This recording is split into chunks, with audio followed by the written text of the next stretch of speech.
આજના આ જ્ઞાનસભર વ્યાખ્યાનમાળાના 40મા મણકાની તૃતીય સંધ્યાએ કાર્યક્રમમાં ઉપસ્થિત તમામ મહાનુભાવો અને જિજ્ઞાસુ શ્રોતાઓનું હૃદયપૂર્વક સ્વાગત કરવામાં આવે છે. શિક્ષણ એ માનવ જીવનના વિકાસનો પાયો છે. વર્ષો પહેલાં શિક્ષણની પદ્ધતિ અલગ હતી, જે આજે ટેકનોલોજીના કારણે સંપૂર્ણપણે બદલાઈ ગઈ છે. આ સફર એટલે જ ગુરુથી નેટજેન સુધીની સફર. અજ્ઞાનના અંધકારને દૂર કરી જ્ઞાનના દીપને જલાવીએ. પ્રભુના ચરણોમાં શીશ ઝુકાવી મંગલ કામના કરીએ. આવો આપણી આસપાસના વાતાવરણને ભક્તિમય બનાવીએ. ચાલો આજના આ ગુરુથી નેટજેન વ્યાખ્યાનનો પ્રારંભ ઈશ્વર વંદનાથી કરીએ. પ્રાર્થના રજૂ કરશે શ્રી MM મહેતા અંગ્રેજી માધ્યમના વિદ્યાર્થીઓ અને સમસ્ત સંગીત શિક્ષક વૃંદ. પ્રાર્થનાના શબ્દો છે, હે માં શારદા. ઓમ નમો હરિહંતાણં, ઓમ નમો સિદ્ધાણં, ઓમ નમો હરિયાણં, ઓમ નમો ઉવજાયાણં, નમો લોવે સવસાહુણં, એસો પાંચનમુકારો, સવમપણાસરો,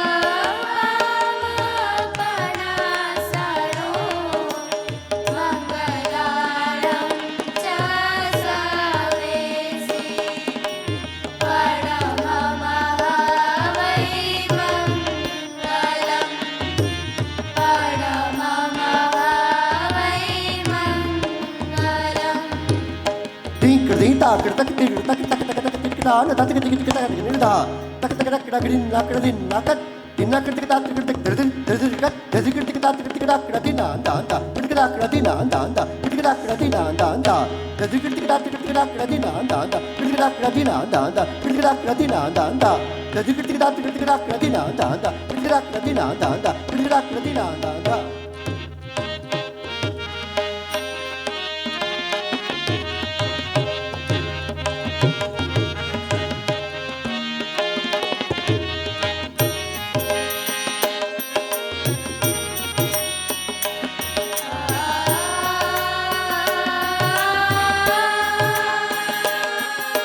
જ્યારે આપણે અહીંયા માં વીણાવાદીના આરાધકો એકઠા થયા છીએ ત્યારે માતાજીનું આહવાન સાચે જ યથાર્થ છે. હવે મહેમાનોનો શાબ્દિક પરિચય આપશે આપણી સંસ્થાના વડા શ્રી મહેન્દ્રભાઈ પટેલ, કાર્યકારી નિયામક શ્રી વિદ્યા મંદિર ટ્રસ્ટ. નમસ્કાર. શ્રી મંગળજીભાઈ ઝવેરચંદભાઈ મહેતા વિદ્યા વિસ્તાર વ્યાખ્યાનમાળાના 40મા મણકાની તૃતીય સંધ્યાએ સ્ટેજ ઉપર ઉપસ્થિત આજના આપણા મુખ્ય વક્તા શ્રી પિંકીબેન દલાલ, આપણા અધ્યક્ષ શ્રી મનુભાઈ ચોકસી, આમંત્રિત મહેમાનો અને પાલનપુરના સુજ્ઞ શ્રોતાજનો, આપ સર્વેને વ્યાખ્યાનમાળાના આ કાર્યક્રમમાં આવકારતા વિદ્યા મંદિર ટ્રસ્ટ પરિવાર આનંદની લાગણી અનુભવે છે. આજના આપણા અધ્યક્ષ શ્રી મનુભાઈ ચોકસી 1954માં જન્મેલ માનનીય શ્રી મનુભાઈ ચોકસી ગુજરાત યુનિવર્સિટીમાંથી બીકોમ કરેલું છે. તેઓ શ્રી મહેસાણા જિલ્લાના વતની છે અને bliss water park and food કોર્ટના માલિક છે. આર્થિક રીતે ખૂબ જ સદ્ધર એવા માનનીય મનુભાઈનું નામ સમાજ સેવામાં ખૂબ સન્માનપૂર્વક લેવાય છે. તબીબી અને શિક્ષણ સેવાના હિમાયતી એવા મનુભાઈનું સમગ્ર જીવન લોકસેવા માટે સમર્પિત થયેલું છે. તેઓ શ્રી દર વર્ષે કૃષિ રથ સાથે ફરીને જિલ્લા અને જિલ્લા બહારના ખેડૂતોને જાગૃત કરી રહ્યા છે. દર વર્ષે કન્યા કેળવણીના રથ સાથે ગામડે ગામડે ફરીને કન્યા કેળવણી માટે સમાજમાં જાગૃતિ ફેલાવવાનું કામ કરી રહ્યા છે. આ ઉપરાંત વિધવાઓ, વૃદ્ધ નાગરિકો, ખેતમજૂરો, નિરાધાર બાળકો, અપંગો અને અન્ય તમામ જરૂરિયાતમંદોને સરકારના લાભ કેવી રીતે મળે એના માટે સતત પ્રયત્નો કરી રહ્યા છે. તબીબી સેવા માટે લોકોને કરેલી મદદ અને જુદી જુદી સંસ્થાઓને આપેલા માતબર દાનની યાદી ખૂબ મોટી છે, જેની નોંધ મુખ્યમંત્રી અને પ્રધાનમંત્રીએ પણ લીધેલી છે. તેઓ મહેસાણા જિલ્લાના કોલેજો અને શાળાઓમાં જઈને ભાવિ પેઢીને મોરલ એજ્યુકેશન અંગેનું માર્ગદર્શન આપી રહ્યા છે. ગુજરાતના બાળકોને સારામાં સારું શિક્ષણ મળે એ માટે સરકારમાં અનેક પ્રયત્નો કર્યા છે. સન્માન આપશ્રીને 2008માં પ્રિયદર્શિની એવોર્ડ મળેલો છે. નવેમ્બર 2023માં રાજ્યપાલશ્રી દ્વારા સન્માન થયેલું છે.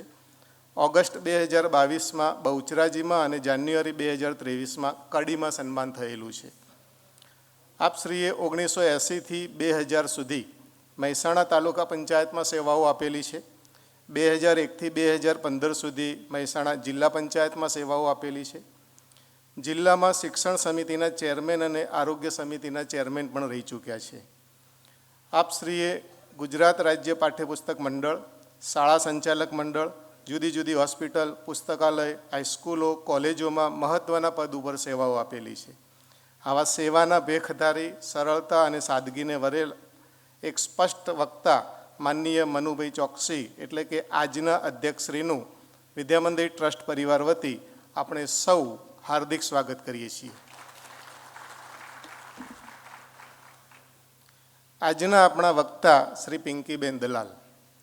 શ્રી પિંકીબેન દલાલનો જન્મ અને ઉછેર સુરતમાં થયેલો છે. એમને પોતાનું પ્રાથમિક શિક્ષણ સુરતમાં જ પૂર્ણ કરેલું છે. લગ્ન બાદ તેમનો અભ્યાસ પ્રત્યેનો રસ અટક્યો નહોતો, પરંતુ વધારે દઢ બન્યો. તેઓ શ્રીએ લંડન સ્થિત કોમનવેલ્થ પ્રેસ યુનિયનમાંથી ફીચર લેખન અને રિપોર્ટિંગમાં ડિપ્લોમા પ્રાપ્ત કરેલ છે. પત્રકારિત્વનો માર્ગ સરળ નહોતો. 4 વર્ષ સુધી તેમને વિવિધ પ્રકાશનો સાથે કામ કરી અન્વેષણ અને ફીચર રિપોર્ટિંગનું કામ કરેલું છે. 1991માં તેમને ઇન્ડિયન એક્સપ્રેસ અખબારમાં જોડાણ કર્યું, જે તેમના જીવનનો મહત્ત્વપૂર્ણ પડાવ સાબિત થયો. આ સમયગાળા દરમિયાન તેમને સ્પેસ માર્કેટિંગ અને એડવર્ટોરિયલ જેવી જે તે સમયની નવી સંકલ્પનાઓમાં કામ કરેલું છે. 1995માં તેમના જીવનમાં એક મહત્ત્વપૂર્ણ વળાંક આવ્યો, જ્યારે તેમને એશિયાનું સૌથી જૂનું અખબાર મુંબઈ સમાચારમાં રિપોર્ટર તરીકે જોડાવાનું નક્કી કર્યું.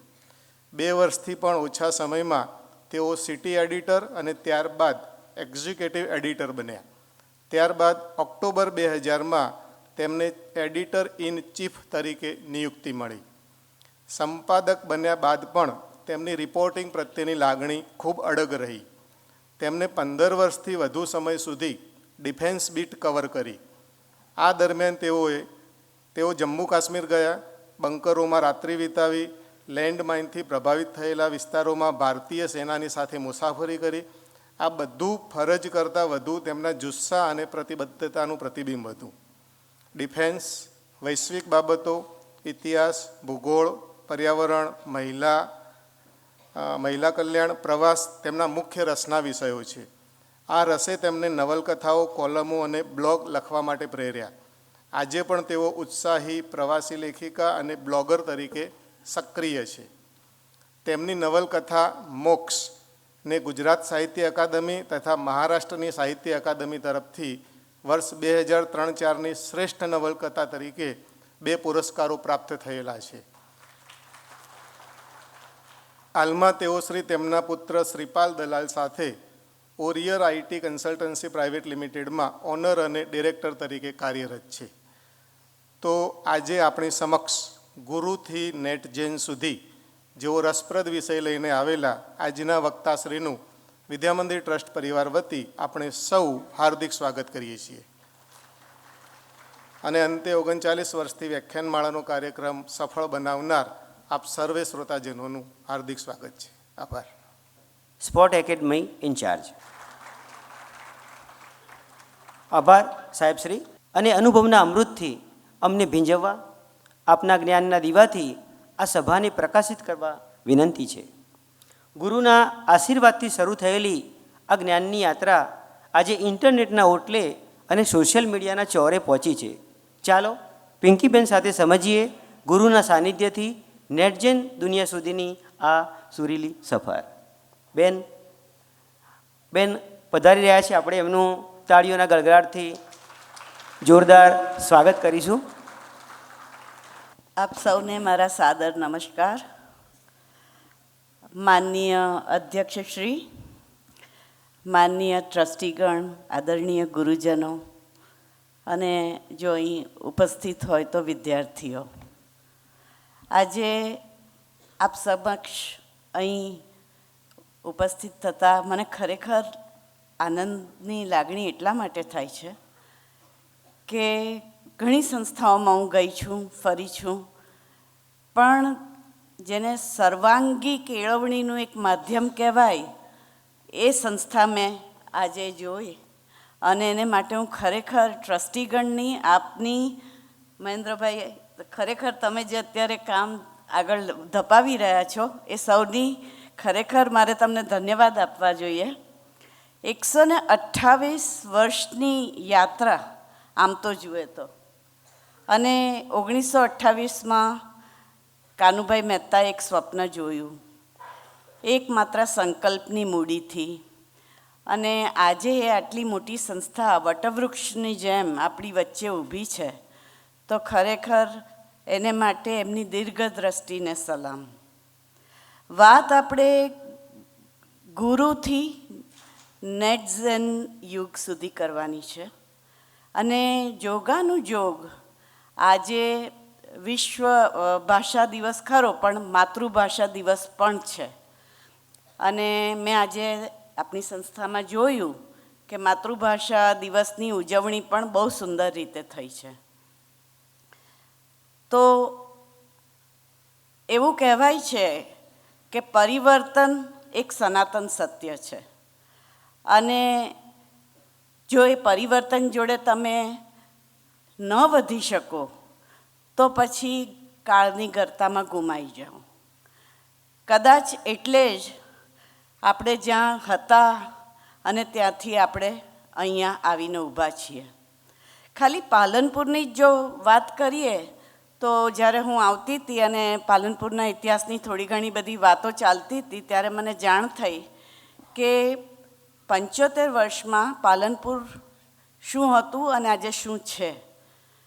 આજે પાલનપુર મેડિકલ હબ છે, આટલા ડૉક્ટર્સ છે, અને 2 રાજ્યો સાથે મેડિકલ સેવાઓ માટે સંકળાયેલું છે.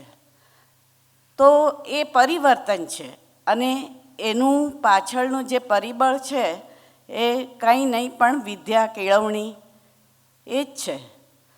અને જો આપણે પરિવર્તનની વાત કરવી હોય ને તો આજે ભાષા દિવસ પણ છે, તો આપણે એક વાત કરવી જોઈએ. ગુજરાતી ભાષા જે ક્યાંથી શરૂ થઈ અને ક્યાં આવીને ઊભી છે.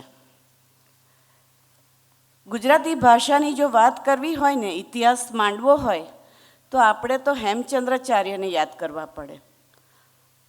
તમે સૌ ઉત્તર ગુજરાતના છો અને તમને ખબર હશે પાટણની પ્રભુતા વિશે. રાજા જયસિંહ, સિદ્ધરાજ જયસિંહ અને હેમચંદ્રાચાર્ય, જે એમના રાજકીય ગુરુ અને ધર્મગુરુ પણ ખરા. આજથી 900 વર્ષ પહેલાં, લગભગ 850-900 વર્ષ પૂર્વે એમણે વ્યાકરણનો ગ્રંથ લખ્યો હતો. અને તે વખતે જ્યારે ગુજરાતી ભાષા ખરેખર અસ્તિત્વમાં નહોતી એવું મનાય છે.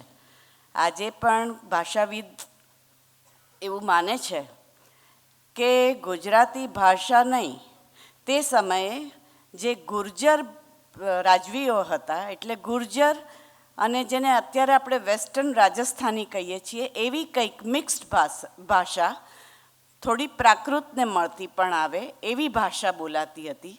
અને સૌ પ્રથમ વ્યાકરણનો ગ્રંથ લખનાર હતા આપણા હેમચંદ્રાચાર્ય.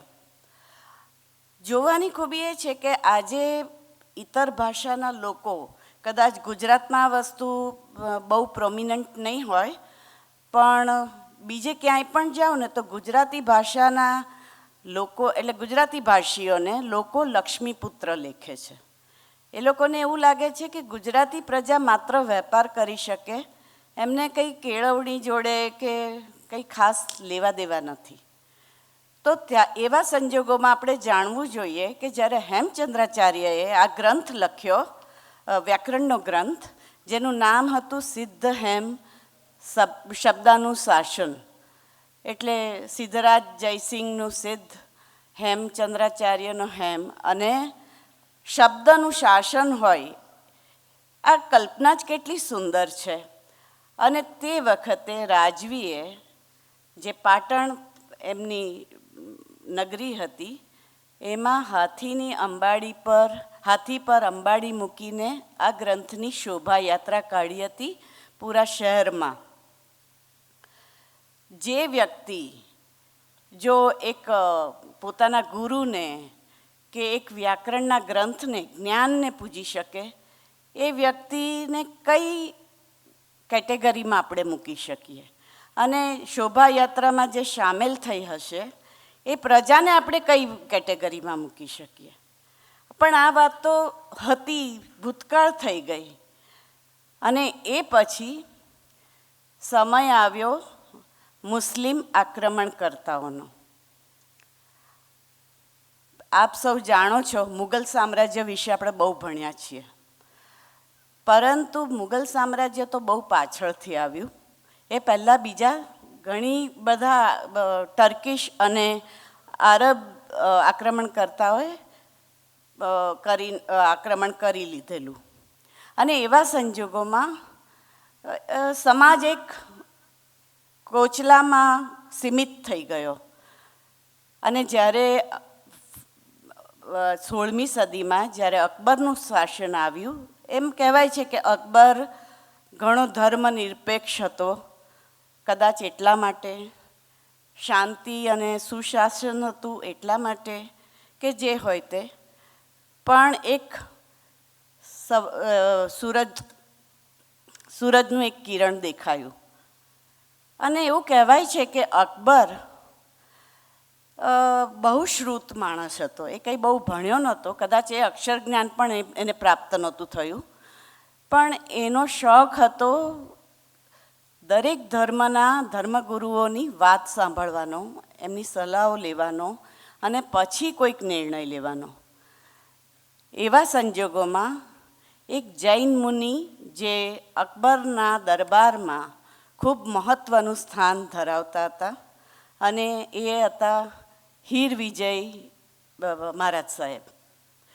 આપ સૌ પાલનપુરના વતનીઓ છો, તો તમને એ વાતનો ગર્વ થવો જોઈએ કે હીર વિજયજીની જન્મભૂમિ પાલનપુર હતી.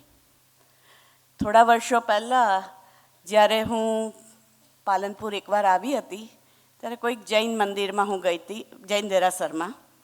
અને ત્યાં સામેની બાજુ પર એક બોર્ડ લગાવેલું હતું કે આ ભૂમિ હીર વિજયજી મહારાજ સાહેબની જન્મભૂમિ છે.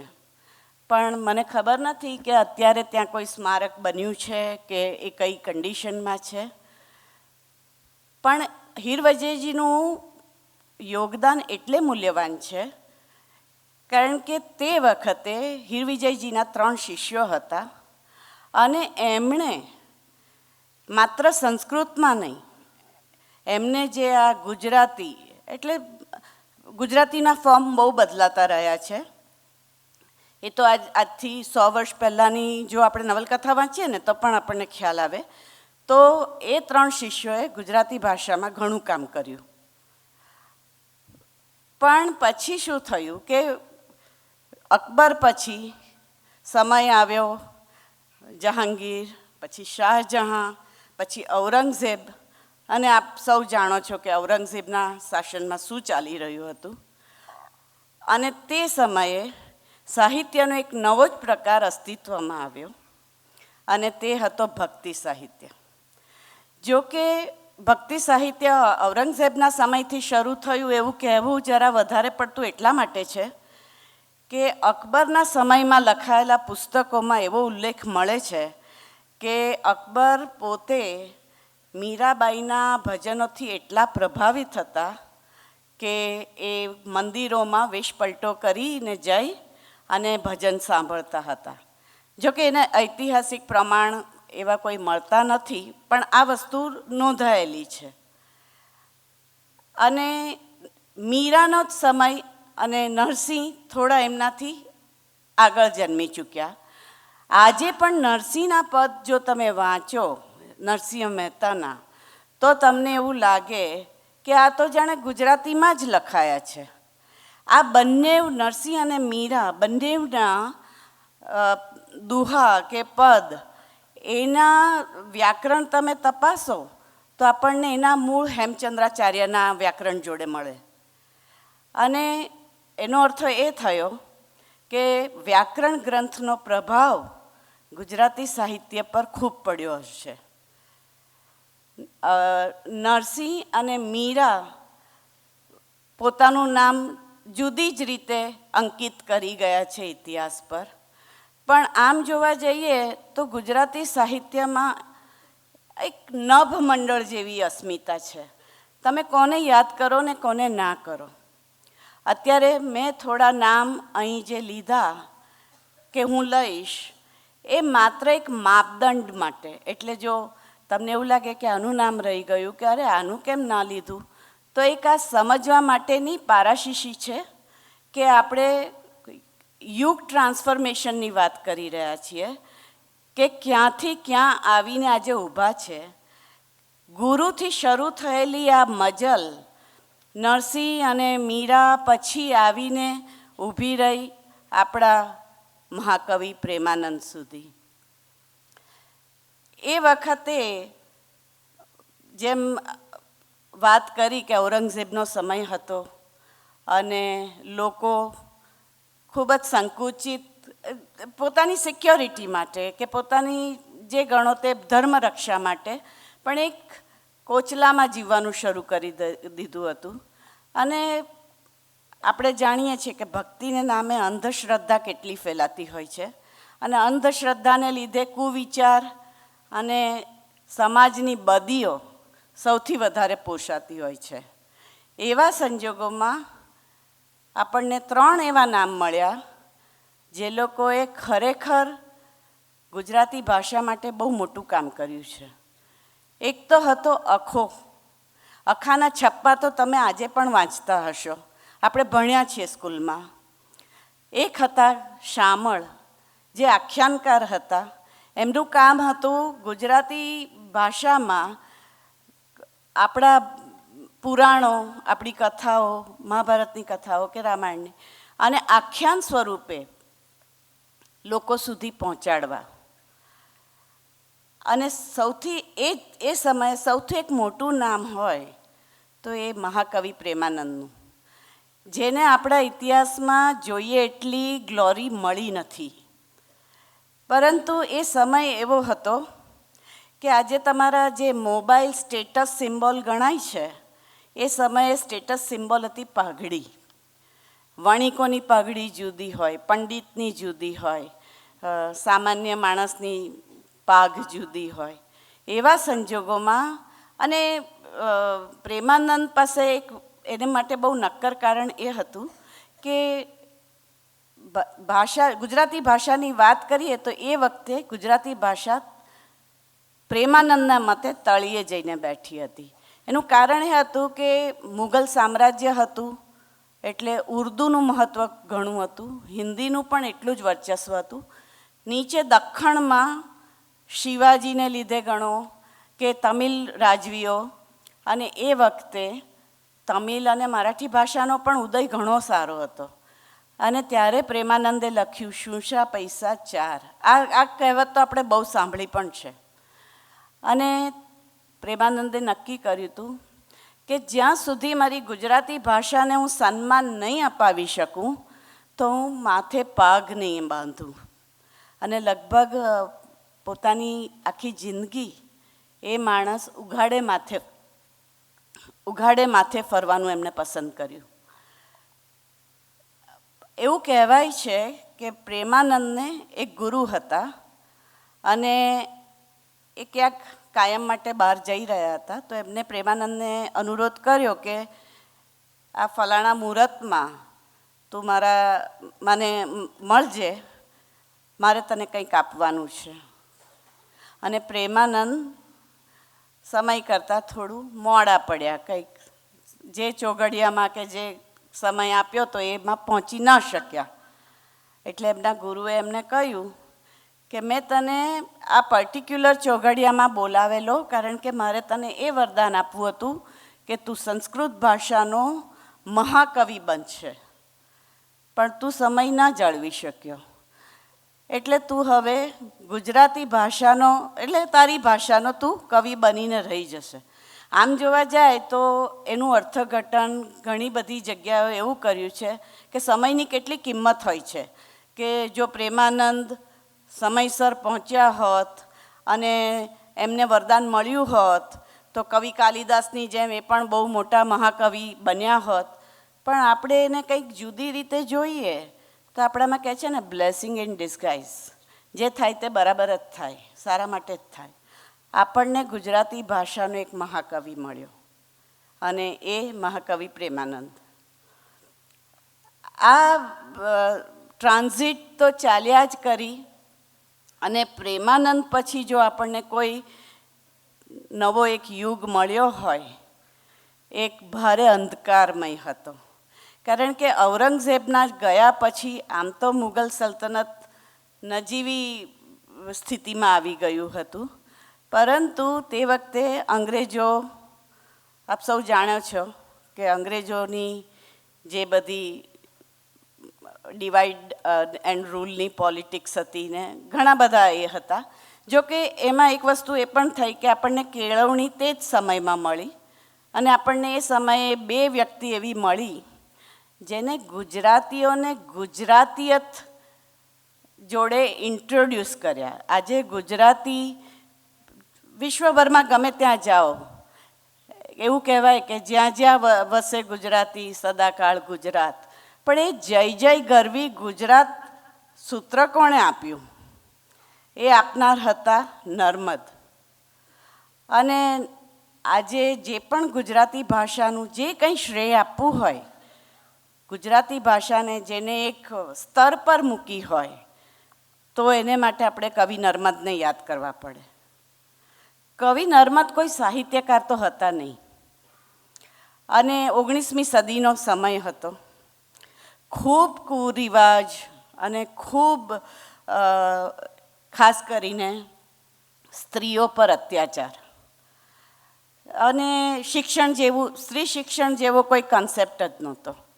સ્ત્રીનો જન્મ જાણે ઘરના કામ કરવા કે બાળકો પેદા કરવા, જાણે એની ભૂમિકા એટલી જ હતી. એટલું જ નહીં, મુસ્લિમ આક્રમણકર્તાઓને કારણે જે સમાજમાં બદીઓ પેસી ગયેલી, જેમ કે નાની ઉંમરમાં જ્યારે ગર્ભસ્થ અવસ્થામાં જ લગ્ન થઈ જતા, નક્કી થઈ જતા હતા. અને એટલું જ નહીં, પણ ઘણી બધી વાર એવું પણ થતું હતું કે દીકરીઓને દૂધ પીતી કરવામાં આવતી હતી. હવે આ રિવાજ કદાચ શક્ય છે કે તમારામાંથી ઘણા લોકોએ નહીં પણ સાંભળ્યો હોય, અને સાંભળ્યો હોય તો ખબર નથી. પણ દહેજની વ્યવસ્થા એટલી બધી ખરાબ હતી કે એ વખતે એક પવાલીમાં આખી પાણીથી ભરી ને થોડા ટીપા દૂધ નાખી અને છોકરી જેવી જન્મે એટલે એને ડૂબાડી દેવામાં આવતી હતી. આ પ્રથા ગુજરાતમાં અસ્તિત્વમાં હતી અને એનું કારણ હતું દહેજ. આજે તો આપણે દહેજ માંગનાર ને લેનારની સામે બહુ કાયદાકીય પગલાં ભરીએ છીએ અને બધું બહુ થાય છે. કદાચ તોય આ દૂષણ થોડા ઘણા અંશે સમાજમાં છે. તો તમે ખાલી એ વિચાર કરો, 19મી સદીમાં આજથી વર્ષો પહેલાં એ દૂષણ કયા પ્રકારનું હશે.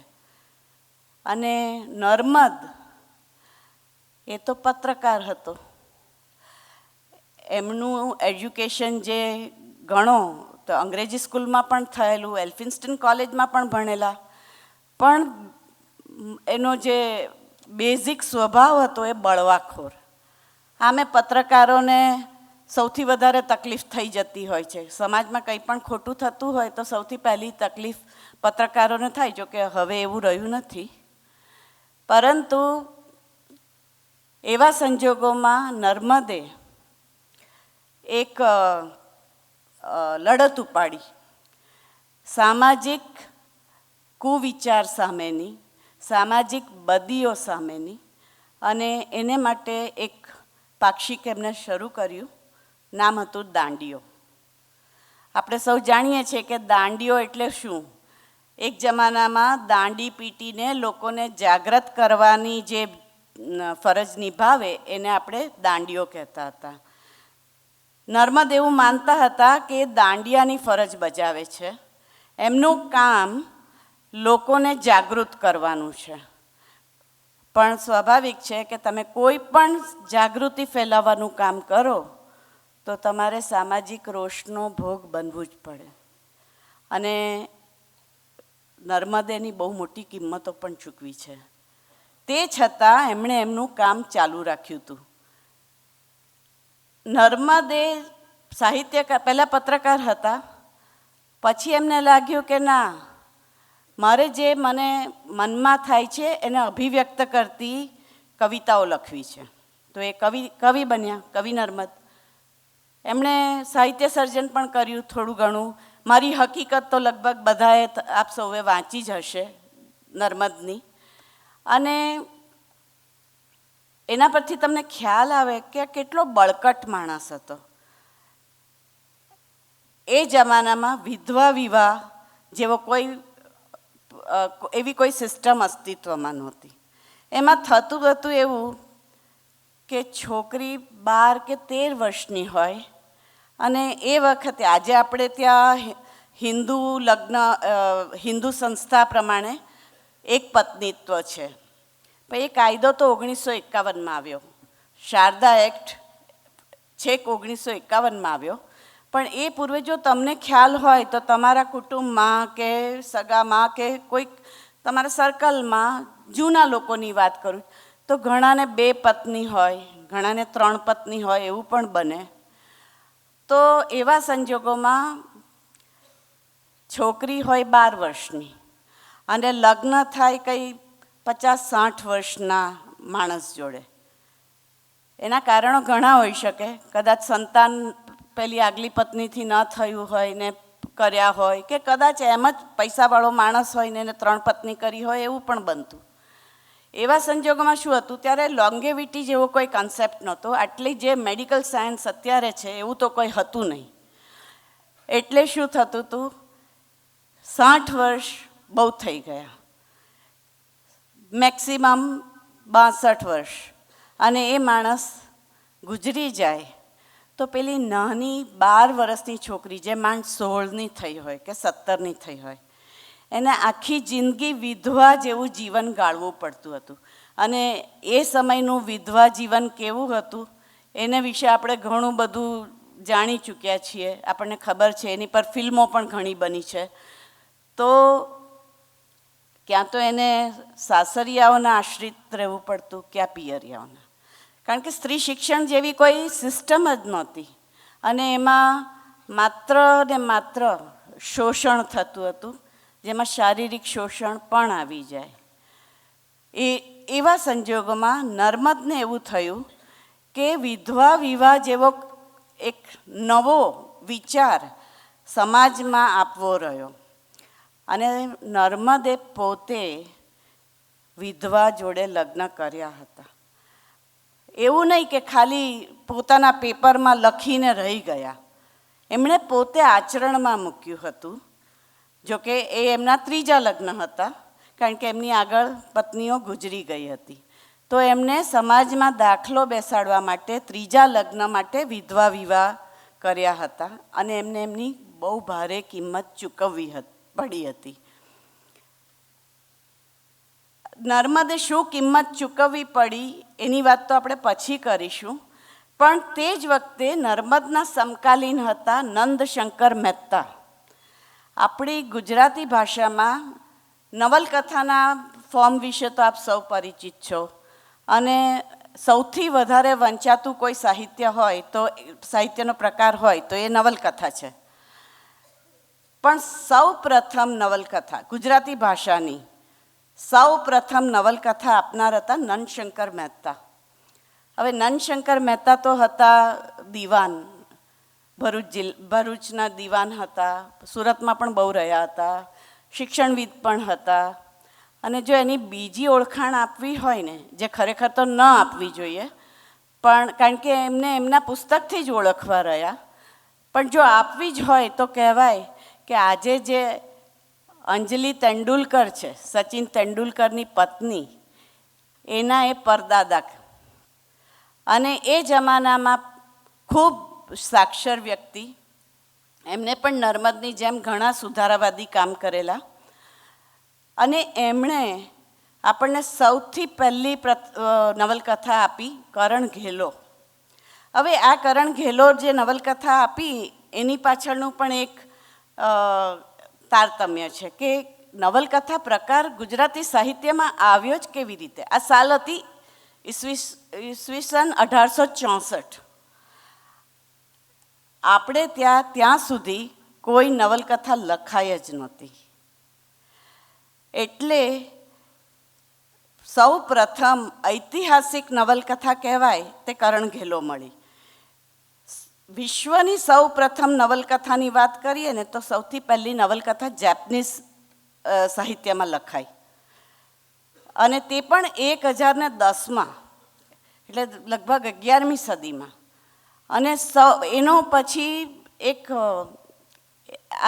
સાહિત્ય જે વર્લ્ડ છે એ સાહિત્ય વિશ્વમાં એનો એક પ્રસાર પ્રચાર થયો અને અંગ્રેજીમાં છેક 17મી સદીમાં એ નવલકથા લખાઈ રોબિન્સન ક્રુઝો, જે આપણે ઘણા બધાએ વાંચી પણ હશે, એક સાહસ કથા. અને જ્યારે અંગ્રેજીમાં એ નવલકથા લખાઈ પછી આખી દુનિયાની ભાષાઓમાં નવલકથા લખાવાની શરૂઆત થઈ અને આપણને ગુજરાતીમાં મળી નવલકથા કરણ ઘેલો. હવે કરણ ઘેલો નામની નવલકથા ઘણા બધાએ વાંચી હશે, પણ જે લોકોએ નહીં વાંચી હોય એના માટે હું ખાલી એક ભૂમિકા આપું કે એ નવલકથા આધારિત છે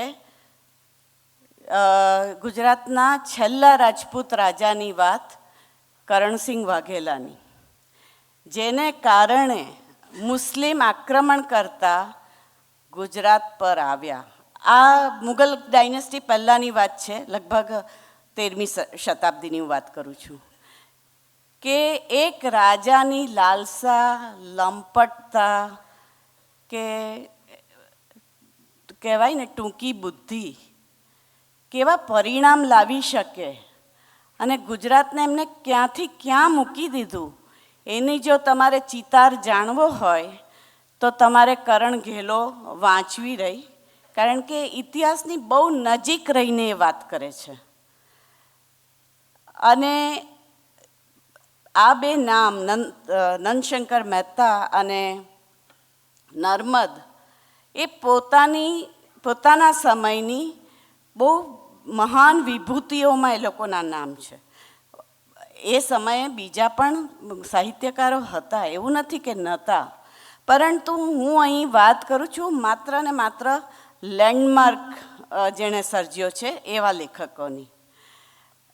જ્યારે નર્મદ અને નંદશંકર મહેતાનો પીરિયડ ચાલી જ રહ્યો હતો ને 1857માં બળવો થયો, જે આપણે ભણીએ છીએ ઇતિહાસમાં. આઝાદીની પહેલું બીજ રોપાયું 1857નો મંગલ પાંડે. અને તે વખત પછી 1915 સુધીનો ટાઈમ બહુ જ અસમંજસ કહેવાય એવો રહ્યો. અને પછી 1915થી 1950 સુધી આપણને એક નવા જ પ્રકારનું સાહિત્ય મળ્યું, અને એ હતું ગાંધી સાહિત્ય. સમગ્ર હિન્દુસ્તાન આઝાદીમય થઈ ગયેલું. એટલે તમે જો 1915 પછીના પુસ્તકો જુઓ તો તમને કોઈ પણ ભાષાના લઈ લો, તમે તમિલ લઈ લો, બંગાળી લઈ લો, ઉરિયા લઈ લો, હિન્દી લઈ લો, પણ એમાં આઝાદીના સમય દરમિયાન થતા લોકમાનસમાં આવતા પરિવર્તનની નોંધ જોવા મળશે. અને એવા સંજોગોમાં આપણને એક બહુ જુદી જ જાતનું સાહિત્ય મળ્યું, જેના વિશે આપણને કંઈ ખબર જ નહોતી. અને તે વખતે જેને હવે આપણે આ લોકોને બરાબર ઓળખીએ છીએ એવા લોકો આપણને મળ્યા, જેમ કે ઝવેરચંદ મેઘાણી, જેને આપણે ગાંધીજીએ રાષ્ટ્રીય શાયરનું બિરુદ આપેલું હતું. ઝવેરચંદ મેઘાણીએ લોકકથાઓને સાહિત્યના સ્વરૂપમાં મઢી લીધી, જે લોકજીવનની આપણને જાણ નહોતી, એ લોકજીવનની સાહિત્યથી એક મજલ થઈ અને લોકભોગ્ય બની અને આપણા સુધી પહોંચી. માત્ર ત્યાંથી એ સફર નહોતી અટકી, એમણે શૌર્ય ગીત લખેલા, અને એટલે આઝાદીના સમયે જુસ્સો વધારવા માટે જે લખાતા હતા તેવા. અને એ જ સંજોગોમાં આપણે ઉમાશંકર જોશી પણ મળ્યા, કે જેમણે વિશ્વ શાંતિની વાત કરી હતી. કાકા સાહેબ કાલેલકર મળ્યા, જેને એક આખો સાહિત્યનો નવો પ્રકાર બતાડ્યો આપણને. લલિત નિબંધો, પ્રવાસ વર્ણનો અને સૌંદર્ય, જે કુદરતી સૌંદર્યના વર્ણનો છે એ કાકા સાહેબે. જોવાની ખૂબી એ છે કે કાકા સાહેબ તો ગુજરાતી જ નહોતા, જન્મે ગુજરાતી નહોતા, પણ એમનો ગુજરાતી ભાષાનો કમાન્ડ એવો હતો કે ગાંધીજી એમને સવાયા ગુજરાતી કહેતા હતા. અને એવા તો ખૂબ બધા નામ આપણને મળે છે. ગાંધીજીના સમયમાં જે સાહિત્યકારોની જે નામાવલી મળશે, તો હું અત્યારે અહીંયા બેસીશ તો મને લાગે છે કે 1.5 કલાક સુધી મારે એ જ બોલવું પડશે. પણ કહેવાનો ભાવાર્થ એ છે કે ગાંધી સાહિત્યનું જે અંદરનું હાર્દ હતું એ મુખ્યત્વે હતું જાગૃતિનું. ગાંધીજી પોતે, આપણે સૌ જાણીએ છીએ કે હરિજન માટે ગાંધીજીએ કેવો એ લડત આપી છે. કે પછી જે ગાંધીજી પણ ખૂબ લડ્યા છે, પિકેટિંગ ખૂબ કર્યું છે, જાગૃતિના કામ બહુ કર્યા છે. પણ આપણને સાહિત્યમાં કયો પ્રકાર મળ્યો? દલિત સામેની જાગૃતિનો, શોષિત વર્ગોને વાચા મળવા માંડી. અને આ પ્રકાર પણ સાહિત્યનો જ એક પ્રકાર લેખાયો, જેનો સિલસિલો 1950 સુધી ચાલ્યો. આઝાદીના 5 વર્ષ સુધી આપણને આઝાદી તો મળી ગઈ, પછી એ જુવાળ થોડો શમવા માંડ્યો હતો, કારણ કે આઝાદી મળી ગઈ હતી. અને પછી પાછો એક જુવાળ શરૂ થયો મહાગુજરાતનો. આઝાદી મળી ત્યારે મહારાષ્ટ્ર અને ગુજરાત એક જ હતા. અને તે વખતે આપણા ગુજરાતીઓને એવું લાગતું હતું કે આપણને ખૂબ અન્યાય થઈ રહ્યો છે. ભાષાનું તો મૂલ્ય જ નહોતું જ, પણ ગુજરાતી હોવાનું પણ મૂલ્ય ખાસ નહોતું. અને એવા સંજોગોમાં ખૂબ ભાષાને ધ્યાનમાં રાખીને લડત બહુ સ્ટ્રોંગ થઈ અને રાજ્યોનું વિભાજન કરવાનો વિચાર થયો. અને 1 મે 1960ના રોજ આપણને ગુજરાત રાજ્ય સ્વતંત્ર અખ્તિયાર મળ્યો, જ્યારે ઉમાશંકર જોશીએ કહ્યું કે ગુજરાત મોરી મોરી રહે. અને તે વખતે ગુજરાતનું જે ટેમ્પરામેન્ટ છે એક અલગ ધોરણે પહોંચી ગયું. ગુજરાતના લોકોને પોતાને એવું લાગવા લાગ્યું કે અમારું પોતાનું, અમારી અસ્મિતાનું આ એક સન્માન થયું છે. અને પછી આપણને ત્યાં જે સાહિત્યકારો મળ્યા એના નામ તો આપ સૌ એનાથી વિદિત છો કે પછી કોણ બાકી રહ્યું ને કોણ ન રહ્યું. પરંતુ એવા સંજોગોમાં ઉમાશંકર જોશી હોય, જે ઘણા બધા તો એમાંથી અહીંયા આવી ગયા છે વક્તા તરીકે, એ આ સંસ્થા માટે પણ બહુ સન્માનનો વિષય છે. પરંતુ જ્યારે મહાગુજરાત આંદોલન થયું અને જ્યારે ગુજરાત છૂટું પડ્યું પછી એક આખી નવી પેઢી ગુજરાતી સાહિત્ય ક્ષેત્રે આવી. અને એની શરૂઆત એના પ્રણેતા, એના જનક જે કહેવાય એને, એ આપણે સુરેશ જોશીને ગણવા પડે. ગુજરાતીમાં આધુનિક સાહિત્યની શરૂઆત કરી એ હતી સુરેશ જોશીથી થઈ. એમાં રઘુવીર ચૌધરીનું નામ પણ ગણાય, કારણ કે આધુનિક લેખન, આધુનિક નવલકથાના પ્રણેતા પણ એ. ગુલામ મહેમદ શેખ આપણને એક નવું નામ કલાકાર તરીકે, અમૂર્ત ચિત્રો અને નાટકો. લાભશંકર ઠાકર, એબ્સર્ડ નાટકો શું હોય એ આપણને લાભશંકરે બતાડ્યું. એબ્સર્ડ કવિતા શું હોય એ આખો નવો પ્રકાર. અને એવા તો કેટલા બધા નામ છે કે આપણને ત્યારે મળ્યા. એ સમયના લેખકો અને વિચારશીલ વ્યક્તિઓ, એને માટે તો આજે પણ આપણી લાઇબ્રેરી એમના પુસ્તકોથી ઉભરાતી હોય છે, એનાથી કોઈ અજાણ નથી હોતું. પરંતુ આ જ સમયમાં થોડા તે સમયે એકદમ યુવાન હતા એવા લેખકો ઉભરી આવ્યા. અને એમાં આપણે કહી શકાય હરકિશન મહેતા, અશ્વિની ભટ્ટ. આ 1960 પછીની વાત કરું છું કે જે લોકોએ ગુજરાતી સાહિત્યને એટલું વેગવાન બનાવ્યું કે ગુજરાતીના ઘરમાં લાઇબ્રેરી હોય, તેનું શ્રેય આપણે આ લેખકોને આપવું પડે. કે એ લોકોએ એવું કંઈક સાહિત્ય સર્જન કર્યું કે તમે સમજો કે અશ્વિની ભટ્ટની વાર્તા વાંચતા હો, નવલકથા વાંચતા હો, કે હરકિશન મહેતાની પીળા રૂમાલની ગાંઠ વાંચતા હો. હરકિશન મહેતા એવી વ્યક્તિ છે અને અશ્વિની ભટ્ટ કે જેને કોઈ ગુજરાતીએ ન વાંચ્યા હોય એ હું માનવા તૈયાર નથી. અને કદાચ એને જ કારણે ગુજરાતીઓમાં વાંચનનો રસ પોષાતો ગયો અને એને લીધે એક આખી નવી પેઢી તૈયાર થતી ગઈ. એ સમયે કવિ જગતમાં પણ ખૂબ હલચલ. આપણે ખાસ કરીને તો નામ લેવું પડે રમેશ પારેખનું, 6 અક્ષરનું નામ ને એમની સોનલ. તે વખતે યુવાન થઈ રહેલા એક આખી પેઢી પર રમેશ પારેખનો જબરજસ્ત પ્રભાવ હતો. અને લગભગ દાયકો હતો, લગભગ 70નો, 80ની સાલનો. અને આપણને એક આખો નવો યુગ જોવા મળ્યો, એ હતો ડાયસ્પોરા સાહિત્ય. કદાચ એ વિશે ગુજરાતીમાં ક્યારેય કશું લખાયું નહોતું, પણ 70 ને 80ના દાયકામાં એવું થયું કે પહેલીવાર ઇતિહાસમાં ગુજરાતીઓએ વિદેશ વસવાટ કરવાનું નક્કી કર્યું હોય. કે કોઈ એન્જિનિયર હોય, કોઈ ડૉક્ટર હોય અને એમને સારી તક મળવા માટે કે પોતાની જિંદગી બહેતર બનાવવા માટે એમને એમ થયું હોય કે અમે અમેરિકા જઈને વસીએ, કે અમે કેનેડા જઈને વસીએ, કે અમે લંડન જઈને વસીએ.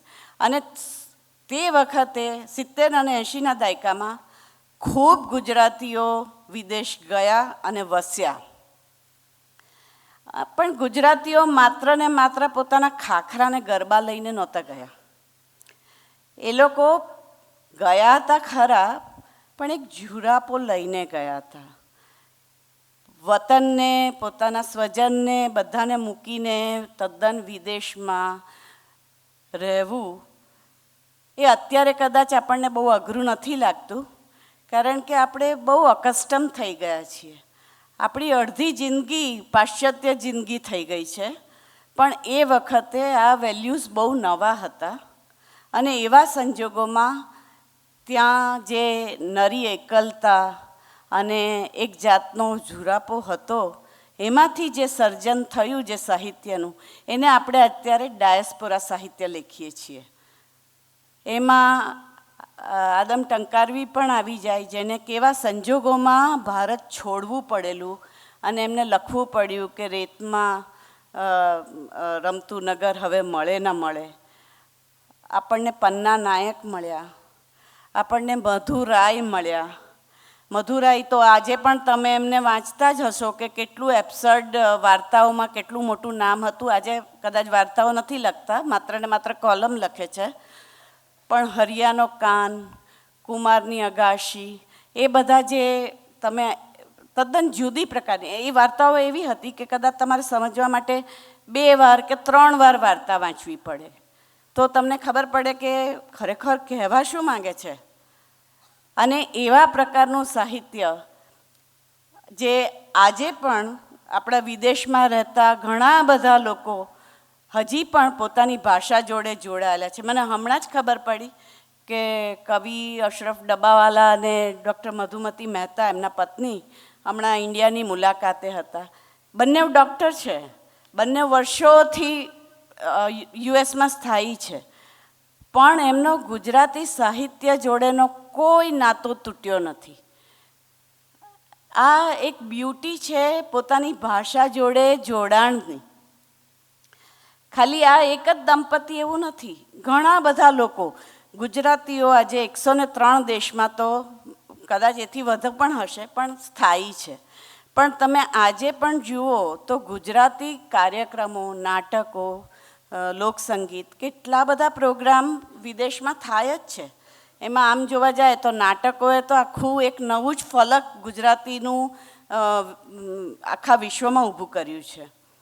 એવા સંજોગોમાં જો ડાયસ્પોરા સાહિત્ય જો આપણે એને આપણી ગણનામાં ન લઈએ તો થોડું નગુણા કહેવાઈએ. અને એ પછી છેલ્લો તબક્કો હવે જે વાત કરીએ છીએ નેટઝેન સાહિત્યની. અત્યાર સુધી એવું હતું કે લોકો લખતા હતા, પણ એ લોકોનું લખવાનું બીજા સુધી પહોંચતું જ નહોતું. કારણ બહુ સિમ્પલ હતું, કારણ કે જ્યારે કોઈ માધ્યમ હોય જ નહીં અભિવ્યક્ત થવા માટે, તો એ પોતે લખે તો એ બીજાને કોને વંચાવે. એવા સંજોગોમાં થોડુંક એક ટેમ્પો ડાઉન થઈ ગયો એવું કહી શકાય. પણ આખું એ સ્ટ્રક્ચર જ ફરી ગયું ઇન્ટરનેટના આવવાથી.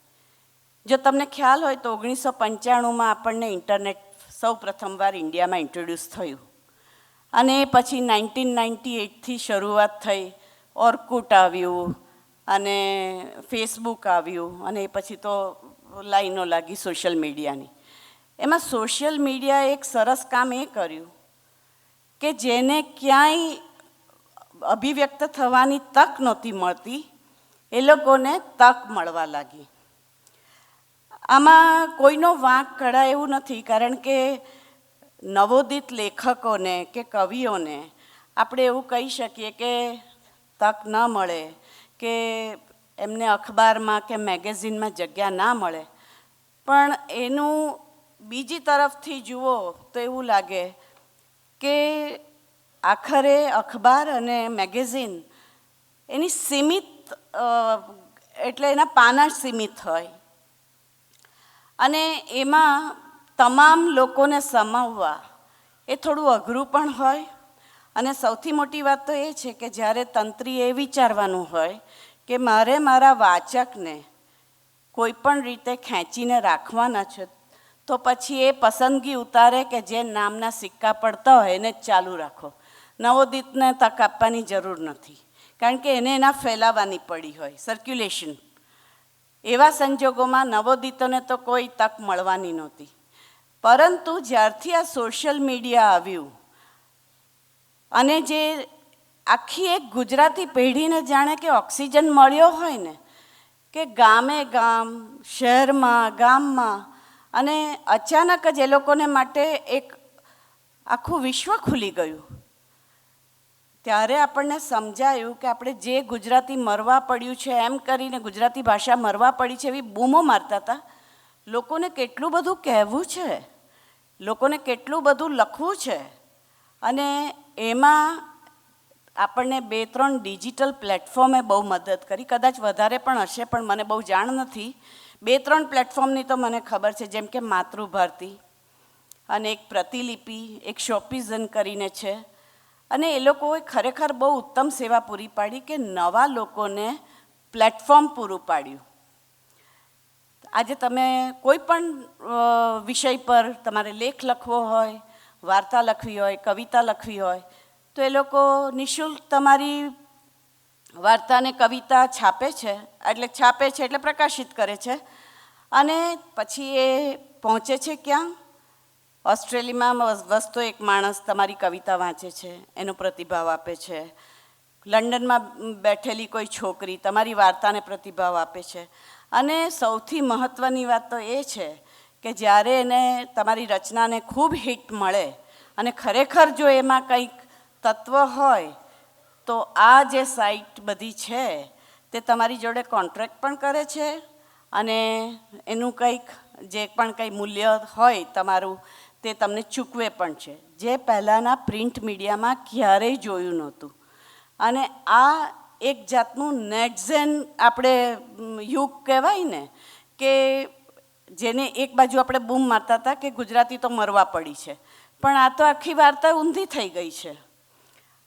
હકીકતે એવું બન્યું છે કે 2000 પછી જે આપણે નવી પેઢી ગુજરાતી, આપણે એવું માનતા હતા કે નવી પેઢી તો ગુજરાતીથી વિમુખ થઈ ગઈ છે, એ લોકોને કોઈ ઇન્ટરેસ્ટ જ નથી. એ જ ગુજરાતી પેઢીએ આપણને સારામાં સારા નાટકો આપ્યા છે અને સારામાં સારી ફિલ્મો આપી છે.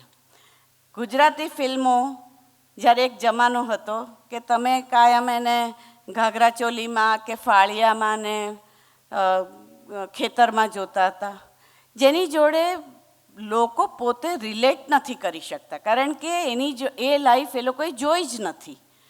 ને એવા સંજોગોમાં જ્યારે ફિલ્મો બને, હેલારો નામની ફિલ્મ આવે કે પછી લાલો નામની ફિલ્મ જે 100 કરોડનું કેપ્ચર કરે માર્કેટ, એટલે એનો અર્થ એમ થયો કે વાંધો ગુજરાતી ભાષામાં નથી, એને આપણે કઈ રીતે પ્રસ્તુત કરીએ છીએ તેમાં છે.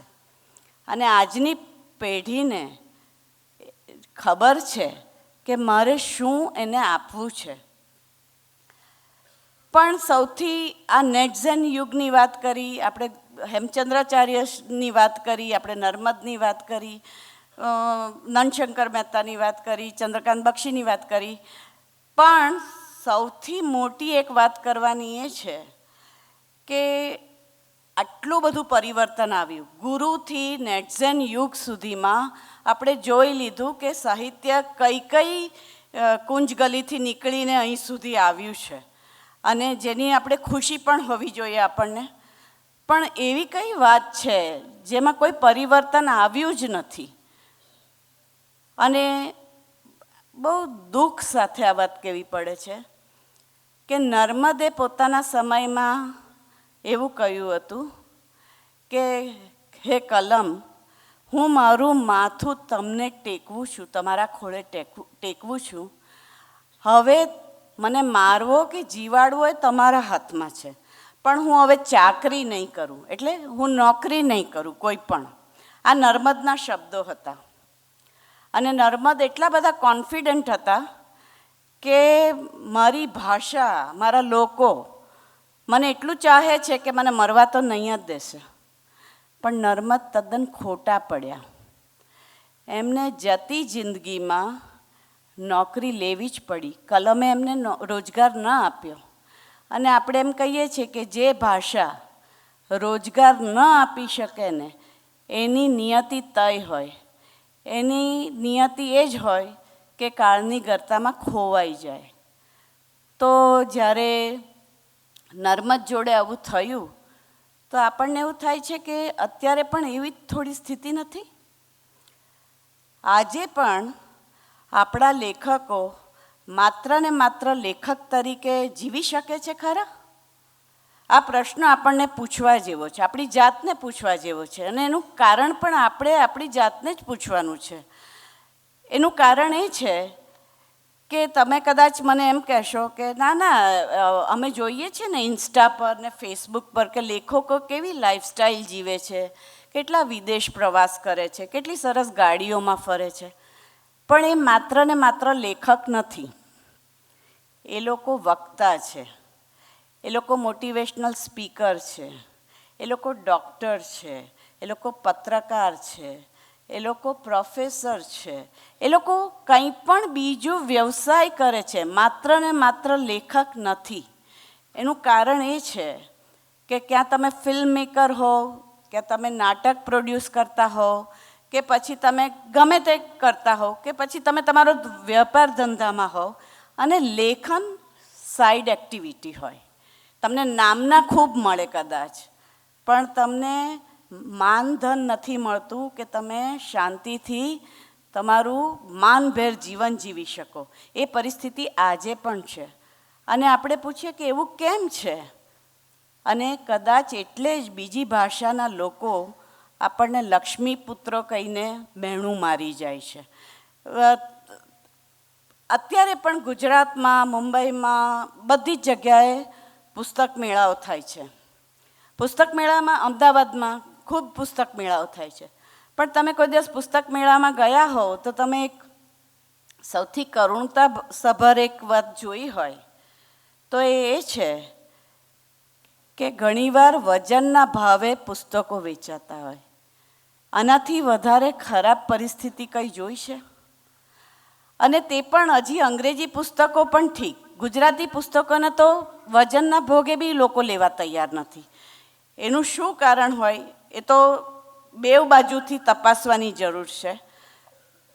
પરંતુ માત્ર ને માત્ર પબ્લિશરનો બી વાંક ન કાઢી શકાય અને માત્ર ને માત્ર લેખકોનો પણ વાંક ન કાઢી શકાય. આમાં હકીકત આપણી માનસિકતા પર છે. અને માનસિકતા એવી છે કે આપણે મલ્ટીપ્લેક્સમાં ફિલ્મ જોવા જઈએ અને 500 રૂપિયાની ટિકિટ લઈએ, 300 રૂપિયાનું પોપકોર્નનું ટબ લઈએ, એ આપણને મંજૂર છે.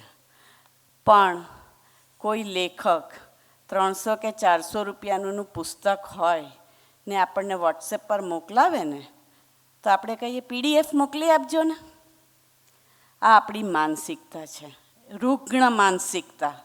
અને હમણાં જ મેં જોયું કે ફેસબુક પર એક નામાંકિત લેખકે એક પુસ્તક બહાર પાડ્યું હતું અને એણે લખ્યું હતું કે મારું પુસ્તક આવી રીતે બહાર આવી રહ્યું છે, પ્રી ઓર્ડર કરશો તો કંઈક 10% ડિસ્કાઉન્ટની એવી બધી કંઈક ઓફર મૂકી હતી. નીચે મોટા ભાગની કમેન્ટ એવી જ હતી કે વોટ્સએપમાં મોકલી આપજો ને. એટલે જ્યારે આપણે ત્યાં ઇન્ટલેક્ચ્યુઅલ રાઇટ્સની જ્યારે કોઈ કિંમત જ નથી હોતી, એની કિંમત એક પોપકોર્નના ટબ કરતાં બી ઓછી છે, એવા સંજોગોમાં પછી આપણને બીજી ભાષાના લોકો આવું મહેણું મારી જાય તો કંઈ નવાઈ નથી. જો તમે બંગાળમાં ગયા હો, કલકત્તા ગયા હો તો એકવાર ત્યાંના બુક ફેરમાં જવા જેવું છે. વરસમાં એકવાર ત્યાં પુસ્તક મેળો થાય છે અને ત્યાં જે રીતે પુસ્તકોની ખરીદી થાય છે એ તમે જો જુઓ તો તમે જોતા રહી જાઓ. જે ગુજરાતી સાહિત્ય માટે ખરેખર તો સ્વપ્નું છે એવું. કારણ કે જ્યાં હું તો ઘણા બંગાળી લેખકોને પણ ઓળખું છું અને મારો આ જોયેલો, મારી નજરે જોયેલો એ છે કે દીકરી જ્યારે સાસરે જાય ને ત્યારે એને કરિયાવરમાં પણ પુસ્તક અપાય. એટલે એવું પણ બને કે ઘરમાં 4 વ્યક્તિ હોય ને તો શરદચંદ્રના 4 સેટ ઘરમાં હોય. માત્ર ને માત્ર બંગાળમાં નહીં, સાઉથ ઇન્ડિયાની ઘણી બધી લેંગ્વેજીસ, મલયાલમમાં પણ એવું જ છે અને તેલુગુમાં પણ એવું છે. હિન્દી ભાષીઓ થોડા ગુજરાતી જેવા ખરા, પણ એકંદરે જ્યારે પોતાને ખરીદી કરવાની હોય તો 100-200 રૂપિયાની બુક હોય તો ખરીદી પણ લે, પણ ગુજરાતીઓ કાયમને કાયમ પીડીએફની ફાઇલ જોતા રહી જાય. અને આ સૌથી કરુણ પરિસ્થિતિ આજે ગુજરાતી સાહિત્યમાં છે. 900 વર્ષમાં ખૂબ બધું બદલાયું છે, પણ એક કવિ નર્મદના ટાઈમથી શરૂ થયેલો આ અભિશાપ હજી પણ પૂરો નથી થયો. અને મને એવું લાગે છે કે એ વસ્તુને ક્યાં લઈ જવી, ક્યાં અટકાવવી એ સૌ આપણા હાથની વાત છે. માત્ર ગુજરાતી મરવા પડી છે એવી બૂમો મારવાનું બંધ કરવું જોઈએ, કારણ કે ગુજરાતી એમ કંઈ મરે એવી નથી. એનું પુરાવો આપણા નાટકો, આપણી ફિલ્મો, આપણી સિરિયલો આપે છે. તો આપણે પુસ્તક માટે જ કેમ આટલા બધા જાગૃત નથી? આપણે શેના માટે આટલી બધી અવગણના કરીએ છીએ? આ પ્રશ્ન આપણે સૌએ પૂછવાનો છે આપણી જાતને, અને જવાબ પણ આપણે જ આપવાનો છે. આશા છે કે મેં કોઈની લાગણી નહીં દુભાવી હોય, પણ આજે આપ સમક્ષ અહીં મને બહુ આનંદ છે કે હું આપની સામે ઉપસ્થિત થઈને મારા વિચાર જણાવી શકી. અને આપ કોઈને કોઈ પ્રશ્ન હોય તો પૂછી શકો છો. અહીં હું વિરમું છું. Thank you.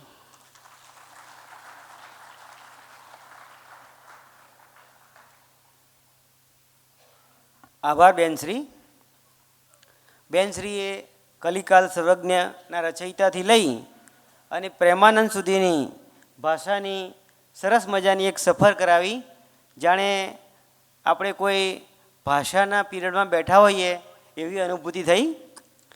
અને સ્વાતંત્ર્ય સાહિત્ય એની તો ખૂબ જ વિશદ છણાવટ કરી, અને સાંપ્રત સમયથી લઈને એને નેટજેન સુધીની સફરને સાફલ્યતા આપવાનું બેને કામ ખૂબ જ સુપેરે કર્યું છે. વક્તાની વાણી ત્યારે જ સાર્થક થાય જ્યારે શ્રોતાઓના કાનમાં જિજ્ઞાસા હોય. આપ સૌએ જે શાંતિથી અને ગંભીરતાથી આ વ્યાખ્યાનને માણ્યું છે, પરંતુ પરંપરા અને ટેકનોલોજીના સેતુને વિશેષ સમજવા જો કોઈ શ્રોતાગણમાંથી કોઈને પ્રશ્ન હોય તો આપ પૂછી શકો છો. પ્રશ્ન સ્પષ્ટ અને વિષયને અનુરૂપ પૂછવા માટે નમ્ર વિનંતી. નમસ્કાર મેમ, બહુ સરસ આપની વાણી રહી, સાંભળવાની ખરેખર અદ્ભુત મજા આવી. જે છેલ્લે આપ પ્રશ્નાર્થ મૂકતા ગયા છો ત્યાંથી જ હું પ્રશ્ન પૂછી રહ્યો છું. એવું શું કરી શકીએ મેમ કે જેને લઈને વાંચનમાં વધારો થાય, પુસ્તક તરફ ખેંચાણ વધી જાય અને નાના બાળકોથી લઈને વડીલ સૌ આનું મહત્ત્વ સમજે અને આ તરફ વળે? હું આપનો અભિપ્રાય જાણવા માગું છું. Thank you ma'am. તમારો પ્રશ્ન બહુ વ્યાજબી છે, પણ મેં આજે સંસ્થામાં ફરતા ફરતા એક વસ્તુ જોઈ અને મને બહુ ગમી કે વાંચનનો રસ જો કેળવવો હોય તો આપણે કેચ ધેમ યંગ જે સૂત્ર છે, જે આપણે નાના બાળકને એની કુમળી ઉંમરમાં જ પકડવું પડે. જ્યારે મેં અહીંની લાઇબ્રેરી જોઈ ત્યારે મને ખ્યાલ આવ્યો કે માત્ર ને માત્ર જવાબદારી સ્કૂલની નથી, આવું વાતાવરણ ઘરમાં હોવું જોઈએ. જો મા બાપ જ જો સ્ક્રોલ કર્યા કરતા હોય આખો દિવસ મોબાઈલ, તો એના સંતાનો, તમને એવું લાગે છે કે પુસ્તક તરફ વળે? અને સૌથી મહત્ત્વની વાત એ છે કે સારું ઘર એટલે આદર્શ ઘર કોને કહી શકાય? જે ઘરમાં લાઇબ્રેરી જેવો એક ખૂણો હોય, પોતાની યથાશક્તિ પ્રમાણે. એવું જરૂર નથી કે ભવ્ય લાઇબ્રેરી હોય, પરંતુ કશુંક સારું વાંચવાની એક ટેવ હોવી જોઈએ, જે બાળકોમાં પણ આપવી જોઈએ. અને મને એવું લાગે છે કે જો એ ન આપી શકો તો એ બાળકોની ભૂલ નથી, એ માતા પિતાની ભૂલ છે. કારણ કે આખરે આ એક સંસ્કાર છે જે તમારે કુમળી વયમાં જ આપવા પડે. અને એ જવાબદારી માત્ર સ્કૂલ પર ન નાખી શકાય, એ તમારે ઘરમાંથી જ કરવી પડે. અને બાળ સાહિત્ય ખૂબ, ગીજુભાઈ બધેકાથી માંડીને આપણી પાસે ખૂબ બધું, જો મને પર્સનલી એવું લાગતું રહ્યું છે કે જીવરામ જોશી કે એ લોકો જો વિદેશમાં પેદા થયા હોત ને તો અત્યારે જે ડોનાલ્ડ ડક અને મિકી માઉસને જે વોલ્ટ ડિઝની જે એમ્પાયર ઊભું કર્યું છે ને એવું એમને ઊભું કર્યું. જો ગીજુભાઈ બધેકા અને આ લોકો ત્યાં પેદા થયા હોત તો આપણે ત્યાં બાળકોને બાળ સાહિત્યના પુસ્તકો ખૂબ બધા મળે છે અને ખૂબ સરસ પ્રોડક્શન પણ હોય છે. એવું પણ નથી હોતું કે બાળકો કંટાળી જાય, કંઈ બ્લેક એન્ડ વ્હાઇટમાં નથી હોતા, કલરફુલ બહુ સુંદર હોય છે. પણ કેટલા માતા પિતા એટલી ખેવના રાખે છે કે બાળકોને આ પુસ્તકો જોડે અવગત કરાવવા જોઈએ. એટલે એ જવાબદારી માતા પિતાની છે અને માતા પિતાએ એ જવાબદારી નિભાવવી જ પડશે. Thank you.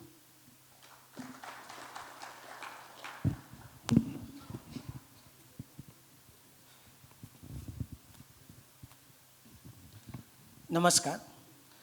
આજે ગુજરાતી ભાષામાં અંગ્રેજી શબ્દોની ખૂબ જ ભરમાર રહી છે, એટલે સુધી કે વાતચીતમાં પણ એક ઉદાહરણ આપું તો કહી શકાય કે હું રેલવે સ્ટેશને ગયો ને ટ્રેન મિસ થઈ ગઈ, એની અંદર ગુજરાતી શબ્દો કેટલા.